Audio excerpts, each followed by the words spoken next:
All right, everybody, thank you for joining us here at the First Alert Desk. We are looking at a live look at Hartsfield-Jackson International Airport right now, a beautiful Friday, to talk about some important stories making headlines here in and around Metro Atlanta. Thank you for joining me here on Atlanta News First Plus.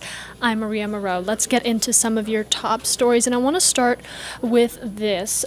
Into our newsroom this morning, shortly after 10 a.m., we now have the full report from the special grand jury that was the first group of Fulton County residents to investigate accusations of election meddling ahead of the eventual indictment that we would see play out of former President Donald Trump and 18 others. Now, we learned a few things from that report. Namely, the special grand jury wanted to charge more than 19 people that were ultimately named in the indictment. They wanted to charge way more than that, including some names that you are probably going to recognize. Some of those officials ended up taking immunity deals, but now we know this group of 26 Fulton County residents actually wanted them to face charges. Now, those names include Lieutenant Governor Burt Jones over efforts to sit false electors to cast their ballots for Donald Trump, Georgia's former U.S. Senator David Perdue for allegedly pressuring Georgia officials to overturn Trump's loss after the election, retired General and Trump aide Michael Flynn for allegedly influencing officials in Georgia, Arizona, Michigan, and Pennsylvania. Now, former Georgia Senator Kelly Loeffler and Trump advisor and political commentator Boris Epshteyn over the very same alleged things were also named in this report. All in all, the special grand jury recommended a total of 39 indictments. The final indictment that we saw included charges against 19 people, and that's the 19 you're looking at your screen, including their mugshots that were taken at Fulton County Jail, one of which, the prime focus of all of this, former President Donald Trump. You can, of course, read the full Fulton County special grand jury report on our free Atlanta News First app. All right, let's talk about something that's going to impact a lot of people. If you have an iPhone, you're going to want to listen up to this. You are being asked to update their operating systems immediately. Apple has issued an update that fixes a vulnerability that hackers may be already exploiting. The security flaw exists in iOS 16.6. Experts say that iPhone and iPad owners should immediately go to their settings menu on their device. Now, from there, you will be able to select the General tab, then Software Update, and tap Install to begin the process. Now, it is going to take a minute, but ultimately, your privacy and safety within your phone is worth it, I'd say. So if you need more details, we have a full article on our website, atlantanewsfirst.com. But the basic steps, you're just going to want to go to your settings and hit that software update as soon as you possibly can. All right, and talk about a time of remembrance for two former sheriff's deputies in Cobb County.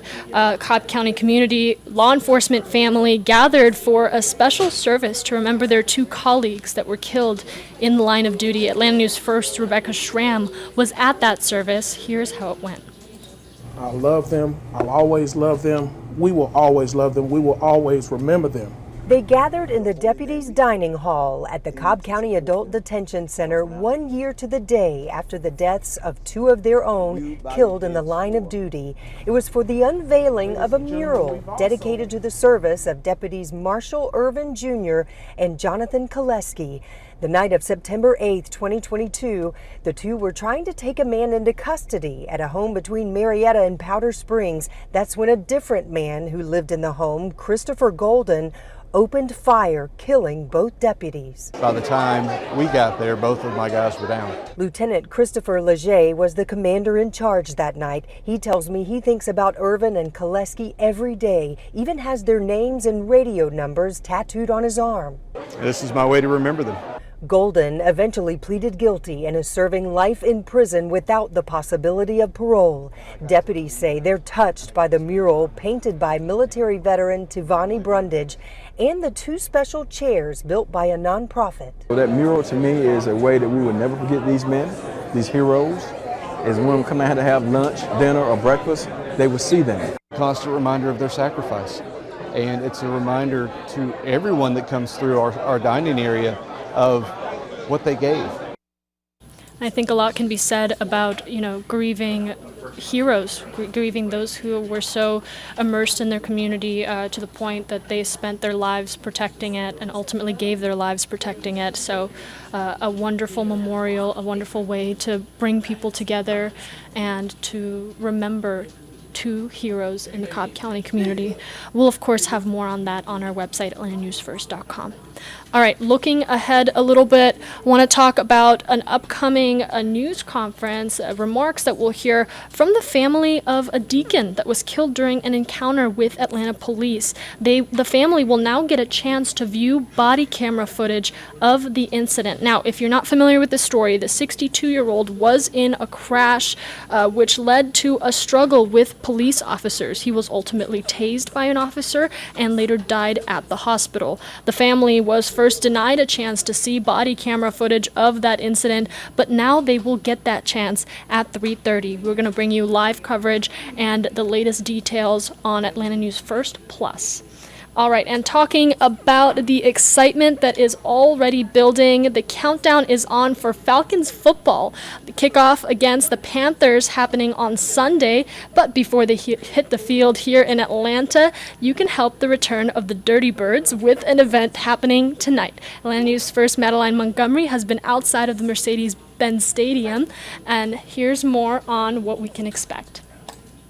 Of course, we have to do our part and help cheer on the Falcons, make sure they beat the Panthers on Sunday. And they've been doing their part. They've been working hard up in Flowery Branch.